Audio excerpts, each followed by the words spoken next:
Students of government degree college Agraharam Rajanna Sircilla district. ప్రియమైన విద్యార్థులారా,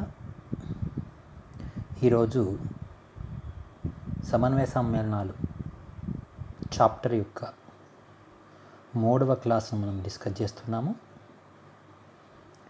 ఇది 5th semester 5th paper unit 1లో 3rd అవర్ డిస్కషన్.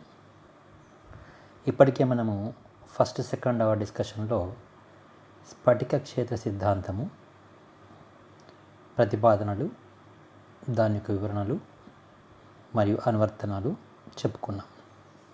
ఈరోజు ఆ అనువర్తనంలో భాగంగా చాలా అతి ముఖ్యమైన మిగతా సిద్ధాంతాలు చెప్పలేని, వివరించలేకపోయినా స్థిరత్వము గురించి ఈ సిద్ధాంతము ఏ విధంగా వివరించిందనే విషయాన్ని కూలంకషంగా తెలుసుకుంటాము.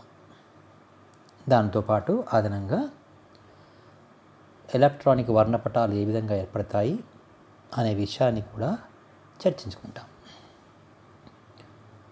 ఇప్పుడు విషయంలోకి మనం ఎంటర్ అవుతున్నాము. ముఖ్యంగా స్ఫటిక క్షేత్ర స్థిరీకరణ శక్తి, దీన్ని CFSE క్రిస్టల్ ఫీల్డ్ స్టెబిలైజేషన్ ఎనర్జీగా పేర్కొంటాము. అంటే ఏంటి? మనము ఇంతకుముందు నేర్చుకున్న అంశాలలో, ముఖ్యంగా సిద్ధాంతాలలో వెర్నర్ సిద్ధాంతం కానీ, సిడ్జ్విక్ లోవరీ సిద్ధాంతం కానీ, వ్యాలెన్సీ బంధ సిద్ధాంతం కానీ ఎప్పుడు కూడా ఎక్కడ కూడా స్థిరత్వం గురించి ఎలాంటి వివరణ ఇవ్వలేదు. అవి ఆ 3 సిద్ధాంతాల యొక్క ప్రధాన లోపాలు. అయితే మొట్టమొదటిగా స్ఫటిక క్షేత్ర సిద్ధాంతము సంశ్లిష్ట సమ్మేళనాల యొక్క స్థిరత్వం గురించి ఒక వివరణ ఇచ్చింది. దాని ప్రకారము స్ఫటిక క్షేత్ర స్థిరీకరణ శక్తి అనగా ఏమి అంటే, స్ఫటిక క్షేత్రంలో లైగాండ్ల కారణంగా విభజన చెందిన డి ఆర్బిటాలలో ఎలక్ట్రానులు వర్ణాత్మకంగా చేరుతున్నప్పుడు విడుదల అయిన శక్తినే స్ఫటిక క్షేత్ర స్థిరీకరణ శక్తి అంటారు. బాగా వినండి. సాధారణంగా ఎలక్ట్రాన్లు ఏ విధంగా చేరుతాయంటే, ఆఫ్-బౌ ప్రిన్సిపల్ని, హుండ్ నియమాల్ని, పౌలి-ఎర్జాన్ సూత్రాన్ని పాటిస్తూ ఎలక్ట్రాన్లు ఎలా నిండుతాయి. అనగా తక్కువ శక్తి ఉన్న ఆర్బిటాల్లో మొదట నుండి తర్వాత ఎక్కువ శక్తి ఉన్న ఆర్బిటాల్లోకి చేరుతాయి. ఇది ఆఫ్-బౌ సూత్రం. హుండ్ నియమం ఏం చెప్తుంది? సమశక్తి ఆర్బిటాల్లో ఒక్కొక్క ఎలక్ట్రాన్ చేరిన తర్వాతనే అవి జతకూడడం ప్రారంభిస్తాయి. పౌలి-ఎర్జాన్ నియమం ఏం చెప్తుంది? దేంట్లోనైనా కేవలం ఏ ఆర్బిటాల్లో అయినా కేవలం 2 ఎలక్ట్రాన్లే పడతాయి. ఈ విధంగా ఉన్నప్పుడు ఇక్కడ డి ఆర్బిటాల్లో అన్ని 5 సమశక్తి ఉన్నప్పుడు ఎప్పుడు సమశక్తి కలిగి ఉంటాయి? సాధారణ ఆయాన్లు. స్ఫటిక క్షేత్రం ఏర్పడినప్పుడు అవి అన్నీ సమశక్తి కలిగి ఉంటాయి. అందులో హుండ్ నియమాన్ని అనుసరించి నిండుతాయి. కానీ ఇక్కడ T2GeGగా విభజన చెందిన అవకాశం ఉంటుంది. ఎప్పుడు? లైగాండ్లు ఉలోహ ఆయాన చుట్టూ సమీపించి అక్షముల పైన కానీ అక్షముల మధ్య నుండి కానీ వచ్చినప్పుడు మనకు స్ఫటిక క్షేత్ర విభజన జరిగి T2G కానీ EG కానీ శక్తి ఎక్కువ పొంది 2 శక్తి స్థాయిలు ఏర్పడతాయి.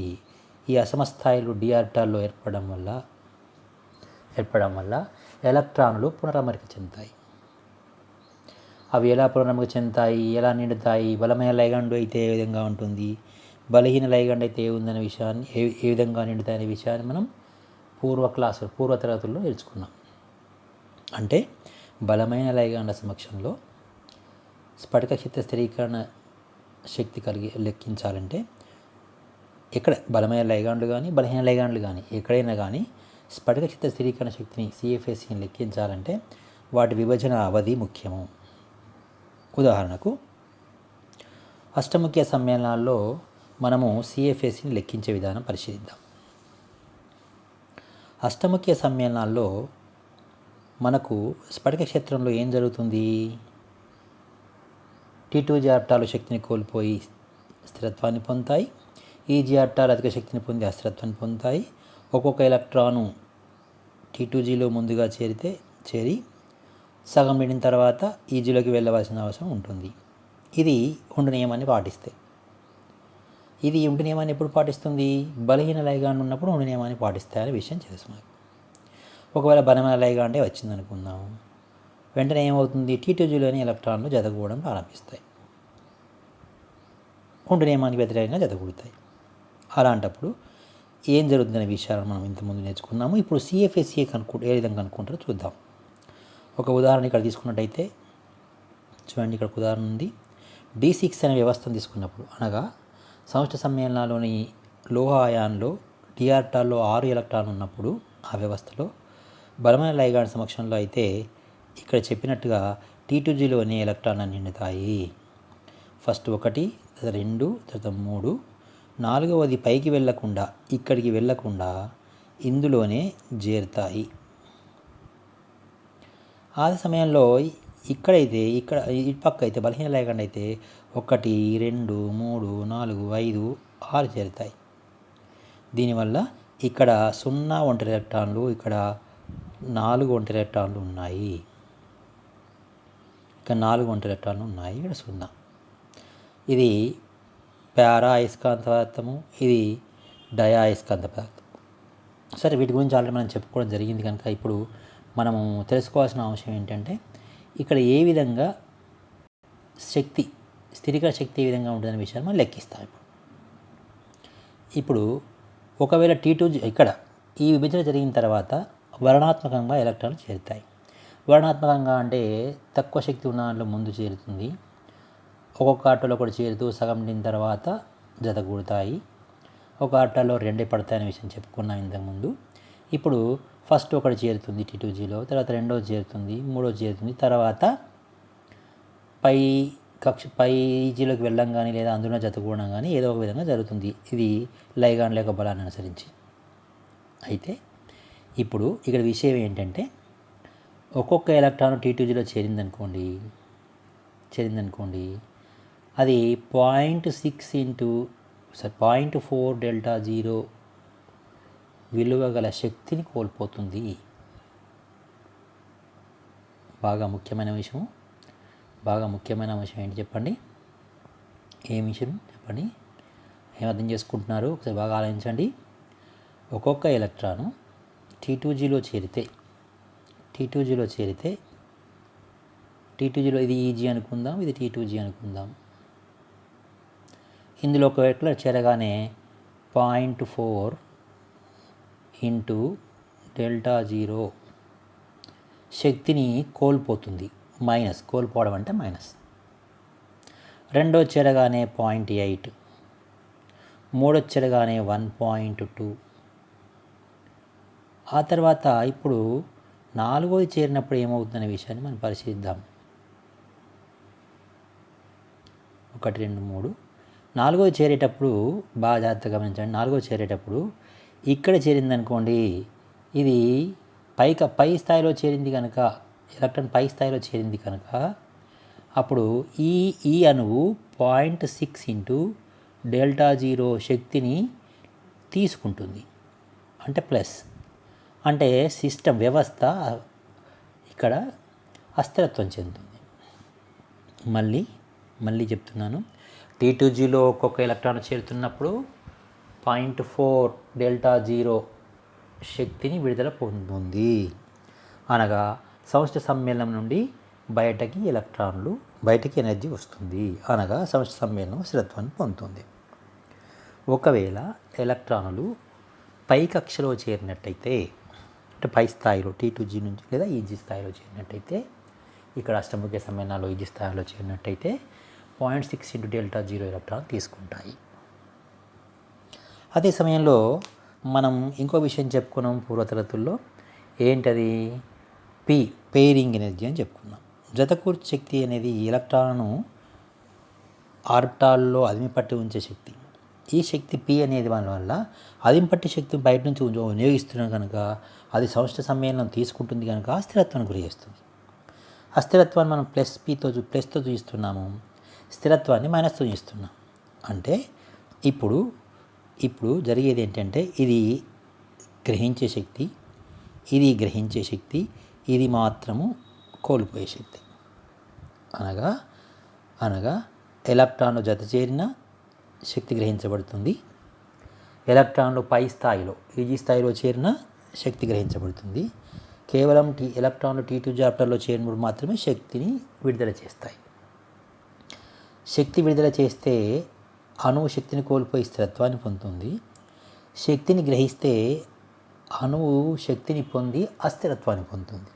అనగా P వల్ల మరియు ఈజీ ఆర్బిటాల్లో ఎలక్ట్రాన్ చేయడం వల్ల అణువు అస్థిరతకు గురవుతుంది. T2Gలో ఎలక్ట్రాన్లు చేరినప్పుడు అణువు స్థిరత్వానికి గురవుతుంది.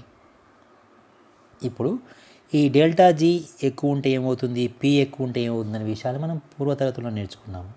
P చాలా ఎక్కువగా ఉండి ΔG తక్కువగా ఉంటే ఆటోమేటిక్గా ఆర్బిటాల్లో ఒక దాంట్లో ఒకటి లో స్థాయిలోనే సగం తర్వాత జతకూడడం నియమాన్ని వ్యతిరేకంగా జతకూడదని చెప్పుకున్నాం. సో ఇప్పుడు అది లెక్కించడానికి ఒక సూత్రం ఇక్కడ ఇవ్వడం జరిగింది, బాగా జాగ్రత్తగా గమనించండి.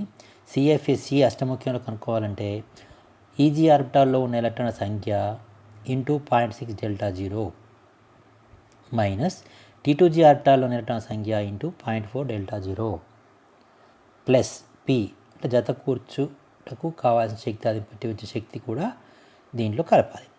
ఈ విధంగా కలిపినప్పుడు ఇక్కడ P అంటే జత కూర్చుటకు ఎలక్ట్రాన్లకు అందజేయవలసిన శక్తి, అస్థిరత్వం చెందిస్తుంది చెప్పుకున్నాం ఇంతకుముందు. అష్టముఖ్య సమ్మేళనంలో స్ఫటికక్షేత్ర విభజనావధి అనేది ΔGగా పేర్కొన్నాము. ఇది లైగాండ్ బలానికి అనులోమానుపాతంలో ఉంటుందని ప్రీవియస్ క్లాస్లో చెప్పుకోవడం జరిగింది. ఇప్పుడు ఒక ఉదాహరణ తీసుకున్నట్లయితే K4FeCN6 ఉదాహరణ మనం గమనించినట్టయితే, అట్నే K4FeCN6 మరియు K4FeCl7 రెండు ఎగ్జాంపుల్ మనం తీసుకున్నట్టయితే, ఇక్కడ ఇది +2 ఆక్సిజన్ సంఖ్య, ఇది కూడా +2 ఆక్సిజన్ సంఖ్య, కానీ ఇది బలమైన లైగాండు, ఇది బలహీన లైగాండు. సో బలమైన లైగాండ్ సమక్షంలో ఏం జరుగుతుందో, బలహీన లైగాండ్ సమక్షంలో ఏం జరుగుతుందో మనందరికీ తెలుసు. బలమైన లైగాండ్ సమక్షంలో 1, 2, 3, 4, 5, 6 ఈ విధంగా జతకూడతాయి. బలహీన లైగాండ్ సమక్షంలో 1, 2, 3, 4, 5, 6 ఈ విధంగా జతకూడతాయి. దీన్ని బట్టి చూస్తే ఏమవుతుందన్నమాట, ఇక్కడ 4 ఒంటరి ఎలక్ట్రాన్లు ఉంటాయి, ఇక్కడ 0 ఒంటరి ఎలక్ట్రాన్లు ఉంటాయి, ఇది మనం చెప్పుకున్నట్టు. అయితే మనం చెప్పుకోవాల్సింది ఇక్కడ స్ఫటిక శక్తి, స్థిరీకరణ శక్తి, అవి ఏ విధంగా లెక్కిస్తున్న విషయాన్ని మనం ఇక్కడ చూసుకుంటున్నాము. సో ఇప్పుడు చెప్పిన అణువుకి బలమైన లైగాండ్ సమక్షంలో ఈ విధంగా ఎలక్ట్రాన్లు ఈ విధంగా జతకూడతాయి. ఇక్కడైతే ఈ విధంగా ఉంటాయి, ఇంతకుముందు చూపించాను మీకు. ఇప్పుడు ఏం జరుగుతుందో చూడండి, బాగా జాగ్రత్త చూడండి. ఇక్కడ CFSC 0.0 ఇంటూ 0.6 ΔG. ఇందులో ఎలక్ట్రాన్ 0 ఉన్నాయి కనుక 0 ఇంటూ ఇది స్థిరత్వం పొందేంత అనేది 0.6 అనే విషయాన్ని మనకి ఇంతకుముందు తెలుసు. ఒక్కొక్క ఎలక్ట్రాన్ ఇందులో చేరితే 0.6 ఎలక్ట్రాన్ల యొక్క అస్థిరత్వాన్ని పొందుతుంది, అది ప్లస్ తీసుకున్నాము. అందులో ఏమి ఎలక్ట్రాన్ చేరలేదు కనుక అస్థిరత్వం పొందే అవకాశం లేదు. తర్వాత ఈ కింది దాంట్లో 6 ఎలక్ట్రాన్ చేరాయి, అంటే 6 ఎలక్ట్రాన్లు ఇంటూ ఒక్కొక్కటి స్థిరత్వం పొందింది 0.4 -0.4 అన్నమాట. మైనస్ అంటే స్థిరత్వం. దీనివల్ల ఏం జరుగుతుంది, అదే సమయంలో మూడు జత కూర్చిన ఎలక్ట్రాన్లు 3 ఉన్నాయి, కనుక 3p అంటే జత కూర్చుటకు అందజేయ శక్తి 3p. ఇది గ్రహించే శక్తి, అణువును అస్థిరత్వం చేసే శక్తి. వీటిని లెక్కేస్తే ఏమవుతుందంటే 2.4 ΔG -2.4 ΔG ప్లస్ 3p ఇంత శక్తి విడుదలవుతుంది. కానీ అదే ఇందులోకి వచ్చినట్టయితే ఇందులో 2 ఉన్నాయి, 2 ఇంటూ 0.6 1.2, ఇందులో 4 ఉన్నాయి, 4 into 0.4 ΔG is equal to 1.6. వాటి మధ్య తేడా 0.4. ఒక ఎలక్ట్రాన్ జత కూడింది, కేవలం ఒకటే ఎలక్ట్రాన్ జత కూడింది కనుక ఇది ప్లస్ p. ఇది మొత్తం మీద ఇది 0.4 ΔG ప్లస్ p. తేడా చూస్తే ఏమైంది, ఇప్పుడు ఇది చాలా స్థిరమైంది, ఇది తక్కువ స్థిరమైంది. రెండు స్థిరమైనవే, అస్థిరమైనది ఏది కాదు. కానీ వర్ణాత్మకంగా ఎలక్ట్రాన్లు T2G ఆర్బిటాల్లో ఎక్కువ నిండినప్పుడు, ఈజీ ఆర్బిటాల్లో తక్కువ నిండినప్పుడు ఖచ్చితంగా అది స్థిరత్వం అవుతుంది. సో అదేవిధంగా D7 సిస్టమ్ చూసినట్టయితే D7లో కూడా బాగా జాగ్రత్తగా గమనించండి. D7లో ఇక్కడ 6 ఎలక్ట్రాన్లు చేరాయి బలమైన లైగాండ్ సమక్షంలో, ఇక్కడ ఒకటి చేరింది. అంటే పైన 1 అంటే 0.6 డెల్టా జీరో 1 ఇంటూ కింద 6 అంటే 6 ఇంటూ 4 0.4 2.4 ఎన్ని జతగూడాయి? జతగూడినవి 3 3p. అలా లెక్కేస్తే మనకి ఏమొస్తుంది? -1.8 డెల్టా జీరో ప్లస్ 3p అనే శక్తి విడుదలవుతుంది. మరి ఇదే విషయం వీడికి వచ్చేసరికి ఏం జరుగుతుందో బాగా గమనించండి. ఇదే విషయానికి వచ్చేసరికి ఏమవుతుందో బాగా గమనించండి.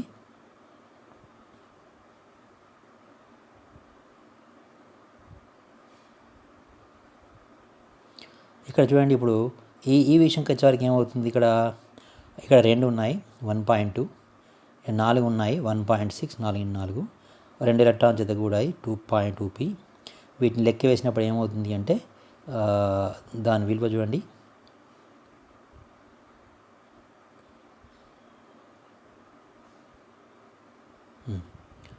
వాటి విలువ చూడండి ఇక్కడ -0.4 ప్లస్ 2p. అంటే దీన్ని బట్టి మీకు ఏం అర్థమవుతుంది? అర్థమయ్యే విషయం ఏంటన్నమాట, బలహీన లయన సమక్షంలో స్ఫటిక క్షేత్ర స్థిరీకరణ శక్తి తక్కువగా ఉంటుంది, బలమైన లయన సమక్షంలో ఎక్కువగా ఉంటుంది. అంటే సాధారణంగా సమస్య సమ్మేళనాలు స్థిరత్వం పొందాలంటే లైగాండ్ బలంగా ఉండాలన్న విషయాన్ని మనం గమనించవచ్చు. ఇప్పుడు నెక్స్ట్ D5 సిస్టంలో ఎలా ఉంటుంది మరియు D7 ఎట్లా ఉంటుందో చూసుకోండి. ఇది మీరు గమనించండి. నేను కొద్దిసేపు సైలెంట్గా ఉంటాను. మీరు దీన్ని గమనించిన తర్వాత నేను తిరిగి చెప్పడానికి ప్రయత్నం చేస్తాను. D5 చూడండి ఒకసారి.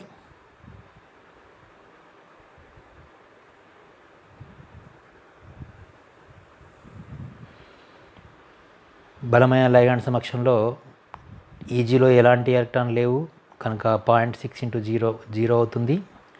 కింద T2Gలో 5 ఎలక్ట్రాన్లు ఉన్నాయి, 5 ఇంటూ 0.4 2 అవుతుంది. ఎలక్ట్రాన్ జత కూడివి 2 కనుక -2 డెల్టా జీరో ప్లస్ 2p అవుతుంది. ఇది స్థిరత్వం పొందుతుంది. కానీ మనము దీంట్లోకి వచ్చినప్పుడు చూడండి ఏం జరుగుతుందో. ఇక్కడ 2 ఉన్నాయి, ఇక్కడ 3 ఉన్నాయి. అంటే పైన 2 ఇంటూ 0.6 1.2 అవుతుంది, కింద 3 ఇంటూ 0.4 1.2 అవుతుంది. జత కూర్చుటకు p అనేది పేరింగ్ ఎనర్జీ అనేది ఏమీ లేదు కనుక మొత్తం శూన్యం వస్తుంది. శూన్యం వచ్చినప్పుడు ఇది స్థిరం కాదు, అస్థిరం కాదు. ఈ పక్క సమ్మేళనంతో పూసుకున్నప్పుడు స్థిరంగానే భావించవచ్చు. ఇది ఒకటి. తర్వాత D7 D4లో కూడా చూడండి. D4కి వచ్చేసరికి ఏమవుతుంది మనకు? D4లో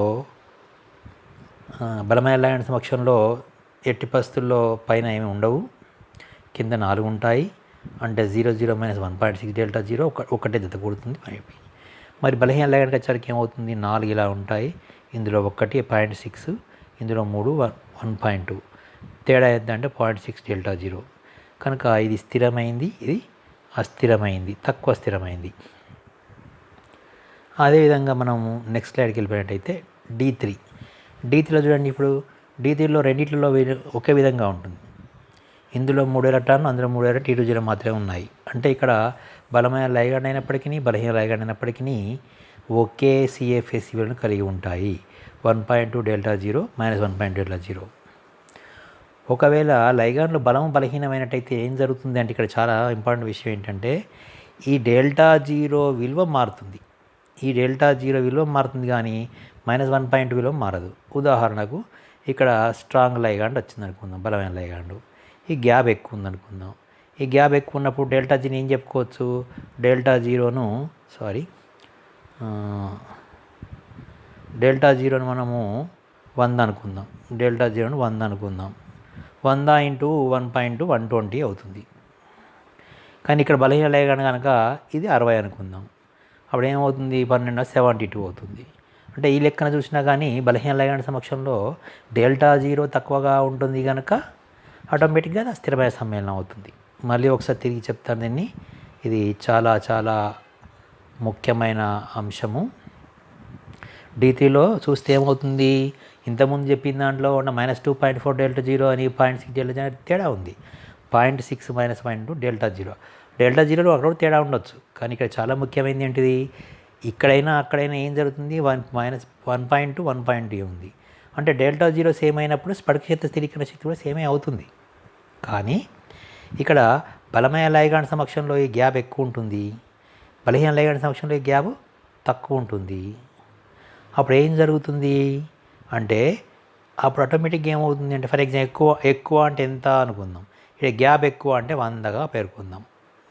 అంటే D2GEGకి మధ్య 100 తేడా 100, ఇక్కడ కేవలం 60 అనుకుందాం. లైగాండ్లు ఒకే రకమైన లైగాండ్లు వచ్చాయి, రెండిట్లలో కూడా 3 ఎలక్ట్రాన్లు ఉన్నాయి, అవి T2Gలో మాత్రమే నిండాయి, ఈజీలోకి ఒక ఎలక్ట్రాన్ కూడా పోలేదు. ఇలాంటప్పుడు ఏమవుతుంది, ఇక్కడ స్ఫటిక శక్తి స్థిరీకరణకి ఏమవుతుంది -1.2 ఇంటూ ΔG0 = 100 అంటే -120 అవుతుంది. కానీ ఇక్కడ -72 అవుతుంది. 1.2 ఇంటూ 60 1272. దీనివల్ల ఏమవుతుంది, ఇట్లా కూడా ఇదే స్థిరత్వం అవుతుంది. అంటే మొత్తం మీద స్థిరత్వంగా ఉండాలంటే CFSE విలువలు ఎక్కువగా ఉండాలన్న విషయాన్ని ఈ సిద్ధాంతం చెప్పింది. అదేవిధంగా మనం చతుర్ముఖ సమ్మేళనాలకి వెళ్దాం. చతుర్ముఖ సమ్మేళనాల్లో స్ఫటిక శక్తి విభజన ఈ విధంగానే ఉంటుంది. కానీ ఇక్కడ T2G అనేది శక్తిని పొందుతాయి, ఈజీలు శక్తిని కోల్పోతాయి. ఇది ముఖ్యమైన పాయింట్. తర్వాత రెండవది ఏంటి, పైన T2Gలోకి ఒక్కొక్క ఎలక్ట్రాన్ చేరినప్పుడు 0.4 ΔG0ల శక్తిని గ్రహిస్తుంది ప్లస్. అదే ఇందులో ఒక్కొక్క ఎలక్ట్రాన్ చేరినప్పుడు 0.6 ఇంటూ ΔT ఇది T అంటే టెట్రాహెడ్రల్ కనుక శక్తిని కోల్పోతుంది. అంటే ఇప్పుడు ఇది చాలా ఈజీ చెప్పడం, ఎందుకంటే ఇంతకుముందు దీని గురించి చెప్పుకున్నాం కనుక. సూత్రం ఏంటి ఇక్కడ చూడండి ఒకసారి, CFSEకి సూత్రం ఎట్లా ఉంది, T2G ఎలక్ట్రాన్లో ఎన్ని ఎలక్ట్రాన్లు ఉన్నాయో ఆ సంఖ్య ఇంటూ అది గ్రహించే శక్తి ఎంత 0.4 ΔG, ఈ రేడియోకి అర్థం, మైనస్ ఈజీ ఆర్టాల్లో ఉన్న ఎలక్ట్రాన్ సంఖ్య ఇంటూ 0.6 ΔT ప్లస్ పి అంటే ఏంటన్నమాట, అది జత కూర్చడానికి కావాల్సిన శక్తి. జత కూర్చినప్పుడు ఏమవుతుందని చెప్పుకున్నా ఇంతకుముందు, ఎలక్ట్రాన్లు ఎనర్జీని గ్రహిస్తాయి. ఎందుకంటే ఒకటే ఆర్బిటాల్లో 2 ఎలక్ట్రాన్లు చేరుతున్నప్పుడు అవి పరస్పరం వికర్షించుకుంటాయి కనుక వాటి వికర్షణను అది పెట్టేటనే ఉంచాలంటే కొంత శక్తిని మనం సప్లై చేయాల్సి ఉంటుంది. అప్పుడు అణువు అస్థిరత్వానికి గురే అవకాశం ఉంటుంది. ఎప్పుడైతే ఒంటరి ఎలక్ట్రాన్ సంఖ్య ఎక్కువ ఉంటుందో అణువు అస్థిరంగా ఉండే అవకాశం ఎక్కువ ఉంటుంది. జత కూడిన ఎలక్ట్రాన్ పెరిగిన కొలది అణువు అస్థిరత్వంగా మారే అవకాశం ఎక్కువ ఉంటుంది. కనుక P వల్ల అస్థిరత్వం వస్తుంది. అదేవిధంగా T2G ఇక్కడ T2G ఎలక్ట్రాన్ చేయడం వల్ల స్థిరత్వం వస్తుంది, కానీ ఈజీలో చేయడం వల్ల స్థిరత్వం వస్తుంది. కనుక ఈ స్థిరత్వాన్ని లెక్కించుటకు ఏ విధంగా లెక్కిస్తారు సూత్రప్రధానంగా చూస్తే ఒక ఎగ్జాంపుల్ ఇక్కడ ఇవ్వడం జరిగింది. ఉదాహరణకు KCOCl4 KCOCN4 potassium tetrachlorocobaltate 2 and potassium tetracyanocobaltate 2 cobaltate 3 cobaltate చోట్ల, ఎందుకంటే కోబాల్టేట్ 3 అనేసరికి +3 ఉంటుంది, పొటాషియం ఒకటే ఉంది కనుక ఇక్కడ ఒకటి బలమైన లైగాండు ఒకటి బలహీన లైగాండు. బలమైన లైగాండ్లో ఏం జరుగుతుందో మీరు జాగ్రత్తగా చూడండి, చూస్తే అర్థమవుతుంది. బలమైన లైగాండ్లో ఎలక్ట్రాన్లన్నీ కిందనే జత కూడతాయి. చూడండి 1 2 3 4 5 6. కానీ బలహీన లైగాండ్లో 1 2 3 4 5 6.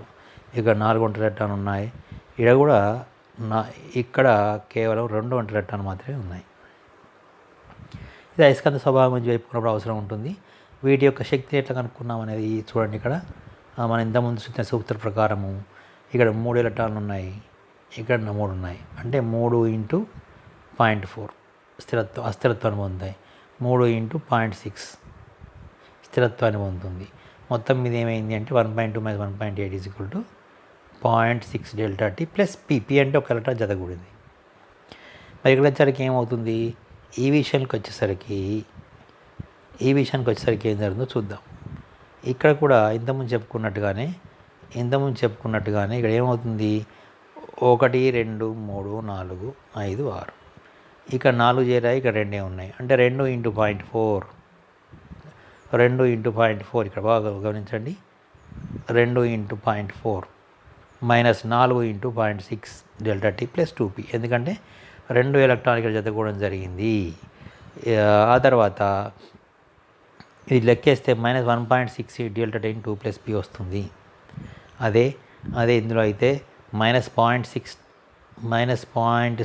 ΔP 1p వస్తే -1.6 ΔT + 1p వస్తుంది. దీనివల్ల ఇది స్థిరమైంది, ఇది అస్థిరమైంది, తక్కువ స్థిరమైంది లేదా అస్థిరమైంది చెప్పుకోవచ్చు.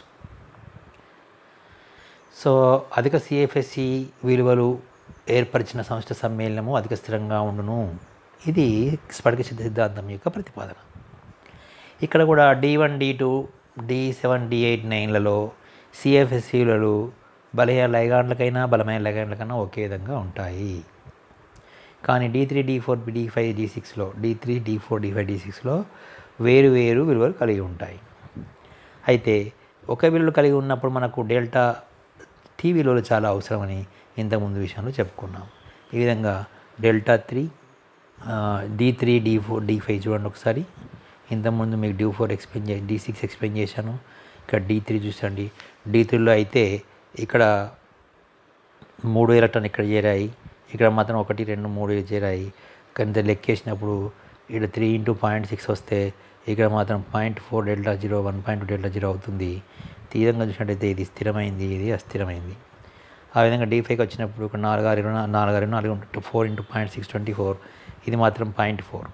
అప్పుడు అంటే ఏమవుతుందన్నమాట, 0.4 తీసి 0.4 - 2.4 -2 డెల్టా 0 డెల్టా T + 2p అవుతుంది. ఎందుకంటే 2 ఎలక్ట్రాన్లు జతగూడాయి, 2 ఎలక్ట్రాన్లు జతగూడాయి 2p. మరి ఇక్కడికి వచ్చేసరికి ఏమవుతుంది, p విలువ శూన్యం. ఇక్కడ p = 0 అంటే జతకూర్చడం కావాల్సిన శక్తి అవసరం లేదు. అంటే అస్థిరత్వాన్ని కలిగేసే అవకాశం లేదు. అలా అని చెప్పి ఇక్కడ డెల్టా 0 సిఎఫ్ఎస్సి విలువలు కూడా అధికంగా లేవు. ఎందుకంటే ఈడ 2 ఈడ 3 అంటే 3 × 4 12, 2 × 6 12, 1.2 - 1.2 = 0 0. మొత్తం ఎవ్రీథింగ్ ఈజ్ 0 ఇయర్. అంటే ఇక్కడ కూడా ఇదే స్థిరమైంది. ఈ విధంగా స్థిరత్వాన్ని గురించి మనం వివరించుకోవచ్చు. ఈ విధంగా D7 D8 విషయాలను కూడా మీరు చూడవచ్చు. D7 D8లలో ఇక్కడ ఏ విధంగా తీసుకున్నా ఒకే విన్యాసం వస్తుంది కనుక వీటి యొక్క స్ఫటిక శక్తి స్థిరీకరణ శక్తి విలువలు ఒకే విధంగా ఉంటాయి.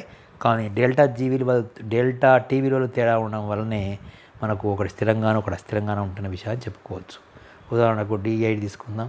D8కి వచ్చినప్పుడు ఏమవుతుందంటే ఖచ్చితంగా 1 2 3 4 కింద D2Gలోను ఈజీలోను 5 6 7 8. చూడండి ఇక్కడ ఏమవుతుంది, 2 ఒంటరి ఎలక్ట్రాన్లు ఉన్నాయి, మీద 4 కింద 4 ఉన్నాయి. ఇక్కడికి వచ్చారు 1 2 3 4 1 2 3 4. సో 2 నియమానికి వ్యతిరేకంగా జతగూడినప్పటికీ 2 నియమానికి అనుకూలంగా జతగూడినప్పటికీ, ఫర్ ఎగ్జాంపుల్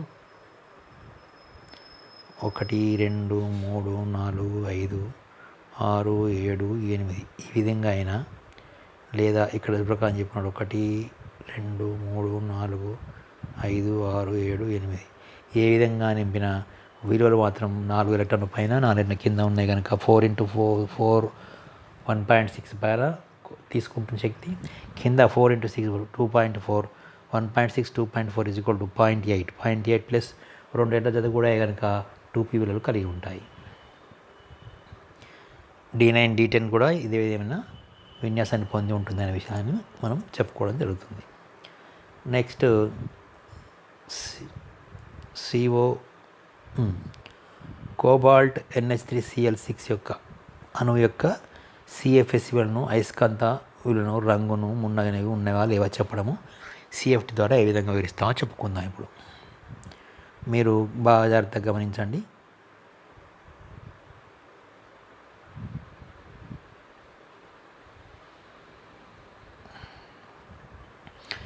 ఈ సమ్మేళనంలో లైగాండ్లు 6 ఉన్నాయి, అనగా అష్టముఖి నిర్మాణము. NH3 లైగాండు బలమైన లైగాండు, తటస్థ లైగాండు. వెలుపల అయనీకరణ మండలం వెలుపల 3 క్లోరిన్లు ఉన్నాయి. అవి -1 × 3 3 ఆవేశాలు తీసుకుంటాయి. అమ్మోనియా 0 కనుక వాటి తుల్యమైన ఆవేశము లోహ అయాన్ మీద +3 ఉండాలి. అలా ఉన్నప్పుడు లైగాండ్ ఆవేశ శూన్యం కనుక ఆక్సిజన్ సంఖ్య +3గా ఉంటుంది. ఈ సమయంలో +3 అన్నప్పుడు అది D6, కోబాల్ట్ +3 కూడా D6 అవుతుంది. D6 అనేది స్ఫటిక క్షేత్రంలో ఏర్పడ్డప్పుడు d ఆర్బిటాలు సమశక్తి కలిగి ఉంటాయి కనుక నియమాన్ని పాటించి జతగూడతాయి. కానీ అవి అష్టముఖ్య నిర్మాణంలో విభజన చెందినప్పుడు T2GEGగా విడిపోతాయన్న విషయం మనకు తెలుసు. అలా విడిపోయినప్పుడు లైగాండ్ చాలా బలమైంది కావున 1/1 ఎలక్ట్రాన్లన్నీ కూడా ఉండే నియమానికి వ్యతిరేకంగా కిందని జతకూడతాయి. ఇలా జతకూడినప్పుడు మనకు D6 అన్ని టీలోని 6 ఎలక్ట్రాన్లు వస్తాయి. ఈజీలో ఒక్క ఎలక్ట్రాన్ కూడా చేరదు. అప్పుడు ఈజీలో ఎలక్ట్రాన్ సంఖ్య శూన్యం కనుక అక్కడ విలువ శూన్యంగా ఉంటుంది. కింద 6 చేరే కనుక 6 × 0.4 Δ0 2.4 అవుతుంది. మూడు జత కోడ్స్ కావాల్సిన శక్తి 3 పేర్ ఆఫ్ ఎనర్జీస్ ఉంటాయి. దీన్ని బట్టి -2.4 × Δ0 + 3p అనే శక్తిని విడుదల చేస్తుంది. ఇది CFSC గురించి. పైన CFSD డయాగ్రామ్ దీంట్లో అడిగింది ఏంటిది మీకు? స్ఫటిక క్షేత్ర స్థిరీకరణ శక్తిని మాతో స్ఫటిక క్షేత్ర స్ప్లిట్టింగ్ విభజన చిత్రం, స్ఫటిక క్షేత్ర విభజన చిత్రం గీయడం ఫస్ట్. దాని నుంచి సూత్రాధారంగా స్ఫటిక క్షేత్ర స్థిరీకరణ శక్తిని కనుక్కోవడము. ఇది అయస్కాంతం అని చెప్పాలనుకున్నప్పుడు ఇది డయాయస్కాంతం, ఎందుకంటే ఎలక్ట్రాన్లు లేవు. అదేవిధంగా రంగు గురించి అయితే రంగు ఉంటుంది. ఎందుకు ఉంటుంది అంటే T2G నుంచి ఎలక్ట్రాన్లు ఇందులోకి వెళ్ళి ఇందులోకి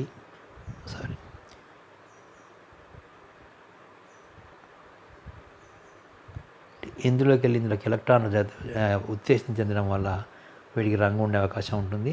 ఈ రంగు ఎందుకు ఉంటుందనే విషయాన్ని మనం ఇంతకుముందు క్లాసుల్లో చాలా విపులంగా చెప్పుకున్నాం కనుక ఒకవేళ అర్థం కానట్టయితే మళ్ళీ ఒకసారి ఆ వీడియోలను పరిశీలించి నాకు ఏమైనా సందేహాలు ఉంటే పోస్ట్ చేయగలరు. అంటే వాట్సాప్లో కానీ లేదా ఫోన్ ద్వారా కానీ తెలుసుకునే ప్రయత్నం చేయగలరు.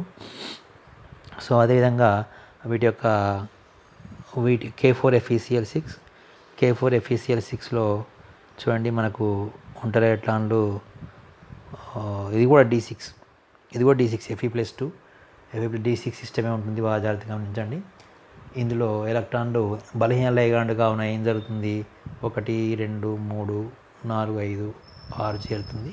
4 ఒంటరి ఎలక్ట్రాన్లు ఉంటాయి కనుక 4 × √10 × 10 + 2 సూత్రం ప్రకారము 4 × √4 × 4 + 2 = 24 √24 1.8 బార్మన అయస్కాంత భ్రామకం ఉంటుంది. అనగా ఇది పరాయస్కాంత స్వభావము. రంగు ఉంటుంది, ఎందుకంటే కింద నుంచి ఎలక్ట్రాన్లు మీదికి ఉత్తేజితం చెందే అవకాశం కూడా ఉంటుంది కనుక రంగు ఉంటుంది. సో ఏ విధంగా రంగు ఉంటుంది చూడండి. ఎలక్ట్రాన్లు ఇందులోకి జంప్ అవ్వడానికి అవకాశం, మీద స్కోప్ ఉంది, మీద ఖాళీ ఉంది. ఖాళీ ఉన్నప్పుడు కింద నుంచి ఎలక్ట్రాన్ పైకి వెళ్ళడం జరుగుతుంది. ఇది దృశ్యకాంతిని శోషించుకుంటుంది అనే కారణం ఉంటుంది. ఈ విషయం మనం ఇంతకుముందు క్లాసులో కూడా చెప్పుకోవడం జరిగింది. ఇక తీరా మనం వచ్చిన విషయం ఏంటంటే CFSD డయాగ్రామ్ కూడా మీకు ఇవ్వడం జరిగింది. ఏ విధంగా ఉందో CFSD పైన 2 ఎలక్ట్రాన్లు ఉన్నాయి కనుక 2 × 0.6 Δ0 మైనస్, కింద 4 ఎలక్ట్రాన్లు ఉన్నాయి కనుక 4 × 0.4 Δ0 plus P 2 electron plus 2P ఇక్కడ 2 Pలు ఉన్నాయి. మనం 2 ఎలక్ట్రాన్ జత కూర్చాలి. సో అదేవిధంగా 4 ఒంటరి ఎలక్ట్రాన్ 4 ఉన్నాయా? 1 2 2 ఒంటరి ఎలక్ట్రాన్స్ ఉన్నాయి. √10 × 10 + 2 అవుతుంది. ఇక్కడ మనం తప్పు చేయడం జరిగింది. ఓకే, గుర్తుంచుకోండి. నెక్స్ట్ కమింగ్ టు ద లోహ సంశ్లిష్టాల ఎలక్ట్రానిక్ వర్ణపటాలు. అంటే వర్ణపటం అంటే ఏంటి? ఇంతకు ఒక పదార్థం గుండా కాంతిని మనం పంపించినప్పుడు ఆ కాంతి పదార్థం గుండా వెళ్తూ శోషించుకోవడం జరుగుతుంది. శోషించుకున్నప్పుడు శోషణం గుర్తుంచుకున్న కాంతి తరంగ దైర్ఘ్యాలు తప్ప మిగతా అన్ని కాంతి తరంగ దైర్ఘ్యాలు బయటికి ప్రసారితం అవుతాయి. ఈ ప్రసారితమైనవన్నీ ఒక ఫోటోగ్రాఫిక్ ప్లేట్ మీద నమోదైనప్పుడు ఏవైతే శోషించుకున్నావో వాటిని అక్కడ నల్లని పట్టీలుగా ఏర్పడి ప్రసారితమైనవి తెల్లని ప్రకాశవంతమైన చారలుగా మారినప్పుడు మనకు ఏ తరంగ దైర్ఘ్యము లేదా పౌనఃపున్యము శోషించబడిందో తెలుస్తుంది. అంటే ఆ విధంగా ప్రతి సమ్మేళనము ఏదో ఒక కాంతిని ఖచ్చితంగా శోషించుకుంటుంది. అది పదార్థ స్వభావం. ఏ 2 భిన్న పదార్థాలు ఒకే కాంతిని శోషించుకోవు అనేది చాలా చాలా ముఖ్యమైన ప్రతిపాదన కెమిస్ట్రీలో. అంటే ప్రపంచంలో 600 మిలియన్ల ప్రజలున్నప్పటికీ, అనగా 600 కోట్ల ప్రజలున్న ఉన్నప్పటికీ ఏ ఒక్కరి మొహం ఒకరి మొహంతో పోల్చుకోవడం జరగదు. అది ప్రకృతి సహసిద్ధం.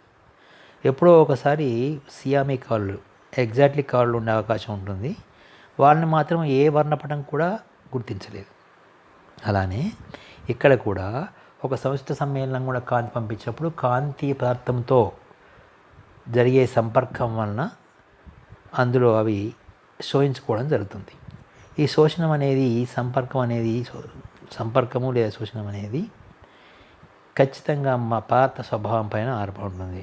బంధ దైర్ఘ్యం కానీ, ఎలక్ట్రాన్ యొక్క అయనిక శక్తి కానీ రకరకాల అంశాలపై ఆధారపడి ఉంటుంది. భిన్న అణువులకు భిన్న విద్యాత్మకతలు, భిన్న బంధ కోణాలు, బంధ బలాలు ఉండడం వల్ల ఒకే విధమైన లైట్ను కాంతిని ఏ పదార్థం శోషించుకోదు. ఆ విధంగా పరిశీలించినప్పుడు సమన్వయ సమ్మేళనం మనకు 2 రకాలుగా రంగు ప్రదర్శిస్తాయి. అలా మొదటి రకాన్ని మనం సిలబస్లో ఉన్నది మొదటి రకంగా దాని గురించి చెప్పుకుంటాం. అదేంటంటే డి నుంచి డి పరివర్తనాల కారణంగా, అంటే ఎలక్ట్రాన్లు డి ఆర్బిటాల్ నుంచి డి ఆర్బిటాల్కే పరివర్తనం చెందుతుంది. ఈ విషయాన్ని కూడా మనం ఇంతకుముందు తరగతుల్లో చెప్పుకోవడం జరిగింది. అంటే సాధారణంగా 3Dలో ఉన్న ఎలక్ట్రాన్లు 4Sలోకి పరివర్తనం చెందాలంటే అధిక శక్తి అవసరము. ఈ శక్తి అతి నీలలోహిత కాంతి ప్రాంతంలో లభిస్తుంది. అప్పుడు రంగులు ఉండే అవకాశం లేదు, దుర్గోచరం కాదు కనుక. కానీ స్ఫటిక క్షేత్రం ఏర్పడ్డప్పుడు, స్ఫటిక క్షేత్ర విభజన జరిగినప్పుడు T2Gలు ఈజీలు అనేవి 2 సమూహాలుగా డి ఆర్బిటాల్లోనే మారుతాయి. అనగా ఇది డి ఉపస్థాయి నుంచి 4S ఉపస్థాయికి ఎలక్ట్రాన్లు ఉద్రిక్తం కావడం అవసరం లేదు. డి ఉపస్థాయిలోని 2 సమూహాల మధ్యన ఎలక్ట్రాన్ పరివర్తనం జరగడం అనేది జరుగుతుంది కనుక అప్పుడు ఎలక్ట్రాన్లు తక్కువ శక్తి స్థాయి తేడాకి ఈజీగా ఉద్రిక్తం కావడం జరుగుతుంది. దీనికి దుర్గోచర కాంతి 4000 అంగుష్టాముల నుంచి 7000 అంగుష్టాముల్లోని ఏదో అని ఒక తరంగ దైర్ఘ్యం తీసుకుని ఆ విధంగా జరుగుతాయి.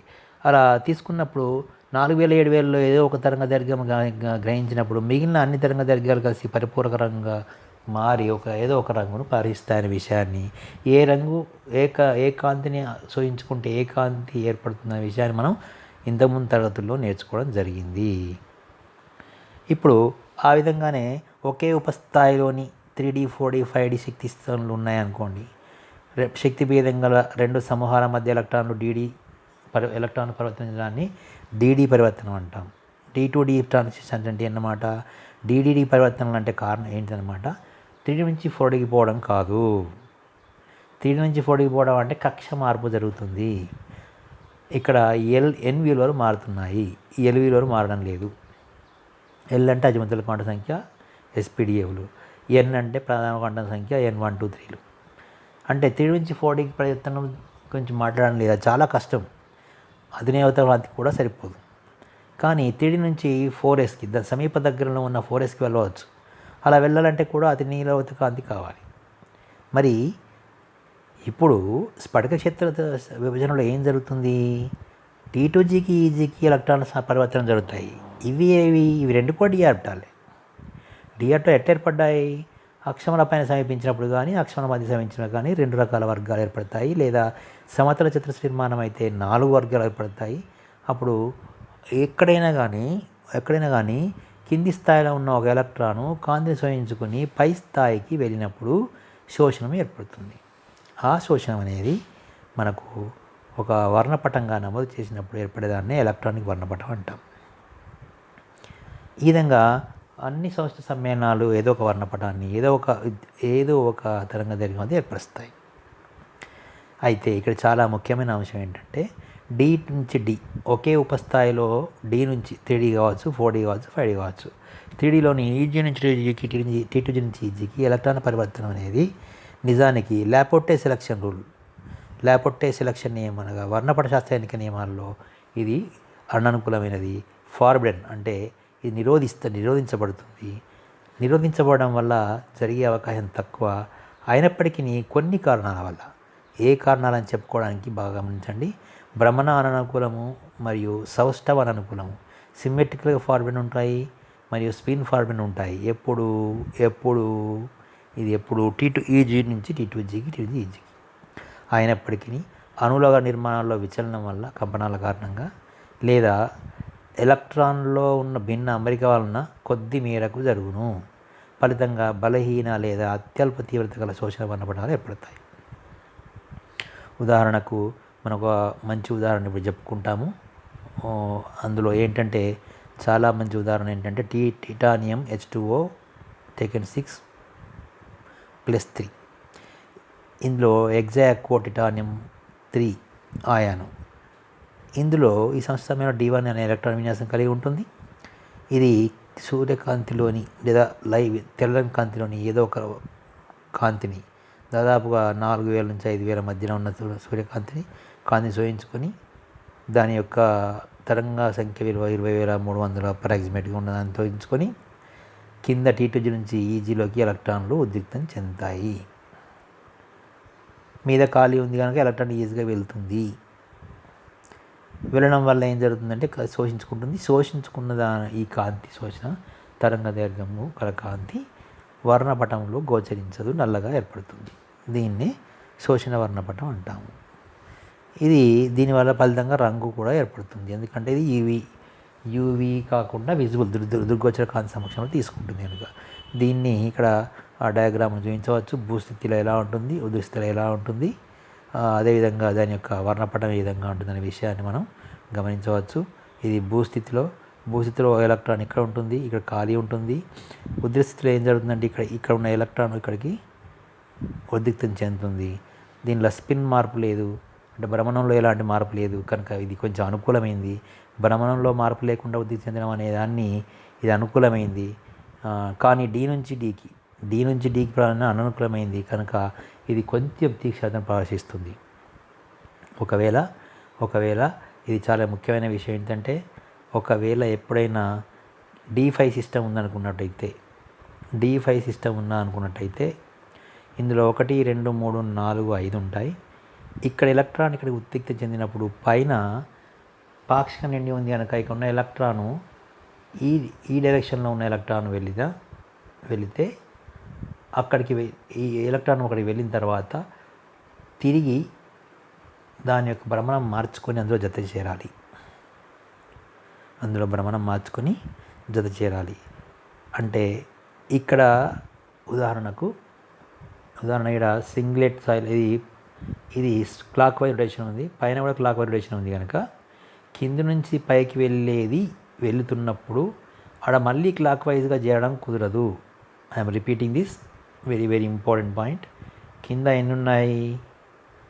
5 ఉన్నాయి, పైన 3 ఉన్నాయి, పైన ఉన్నాయి 5 ఉన్నాయి. ఇప్పుడు ఈ ఎలక్ట్రాన్ ఇక్కడ చేరాలంటే ఇది ఒకే భ్రమణం కలిగి ఉన్నాయి. అంటే ఇది ఇక్కడి నుంచి అక్కడికి వెళ్ళాలంటే ఖచ్చితంగా వెళ్తున్నప్పుడు అది తన భ్రమణాన్ని వెళ్ళిపోయిన తర్వాత ఈ విధంగా మార్చుకొని జతకూడాలి.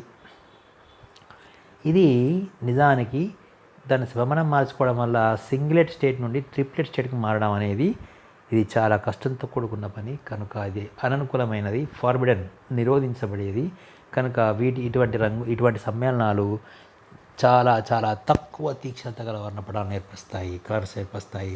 అందుకే వీటి రంగులు చాలా పేల్ కలర్లో ఉంటాయి.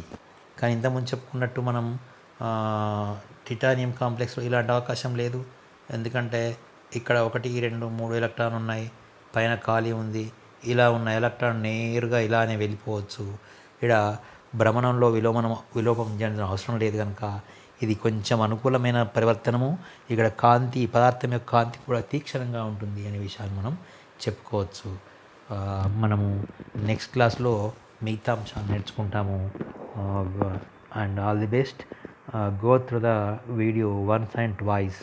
If any doubts you have, you can contact me personally or through the WhatsApp, or you can discuss in the Zoom meeting. Thank you and one and all.